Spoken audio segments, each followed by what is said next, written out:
பேடி? ஆனா பேடி. உன் தந்தை இருக்கானே பாஞ்சாலம், அவன் பேடி. அதை விடு. அதோ இருக்கிறானே துஷ்ட தூய்மன், உன் கூட பிறந்தானே அவன் பேடிடி. அதை விடு. இந்த உலகம் எல்லாம் படியளக்க முடியாத பரமன், அவனை போய் சொல்லு பேடின்னு. நானா பேடி? யார் வேண்டுமானாலும் சொல்லலாம். நீ யாரு? 55 தேச ராஜாக்கள் எல்லாம் கூடிய சபையிலே ஒரே ஒருவனால வளைக்க முடியாத வில்லை அப்போது பார்த்தான் உன் தமையன். இந்த சபையிலே இந்த வில்லை வளைக்க ஒரு ஆண்மகன் கூட இல்லையா அப்படி என்று கேட்டாண்டி. அவன் பேடி, மானம் இல்லாதவளே. நீ யாரு? அப்பேற்பட்டவன். அதை விடுத்து நான் என்ன வடிவிலே இருந்தேன்? நீ எந்த குலத்திலே பிறந்தவள்? நீ சத்திரிய குலத்திலே பிறந்தவள். நான் அந்தன வடிவிலே இருந்தேன். நான் எழுந்து கேட்டேன். என்ன கேட்டேன்?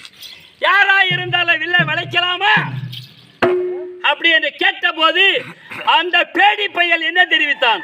வில்லை வளைத்தால் பெண் என்றான். அறிவில்லாதவளே. அப்போது நான் இருந்த வேடம் அந்தன வடிவம்.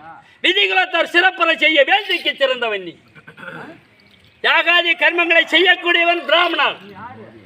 இந்த சத்திரியனாகப்பட்டவன் செய்ய முடியாத யாகத்திற்கெல்லாம் இவன் வேள்வி செய்யக்கூடியவன்.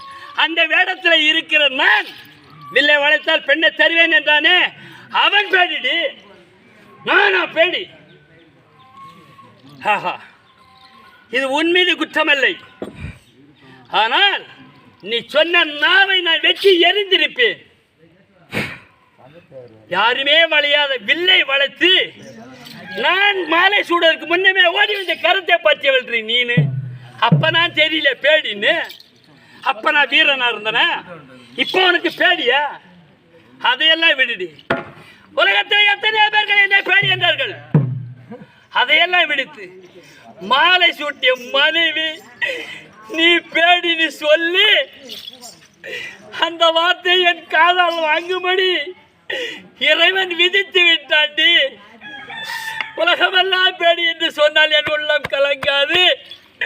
கட்சிய மனைவி கண்ட கணவனை பார்த்து பேடிங்கிறாயே, இது உன் மீது குற்றமல்ல. ஏய், உன் நாவை வெட்டி எரிந்திருப்பேன். காரணம் ஏன்? இதுவரை உன்னை உயிரோடு விட்டேன் என்றால் என் தமையன் தருமன், அதுக்கடுத்து என் அண்ணன் பீமன், என் தம்பி இருவர்கள், இவர்கள் 5 நான் சேர்த்து 5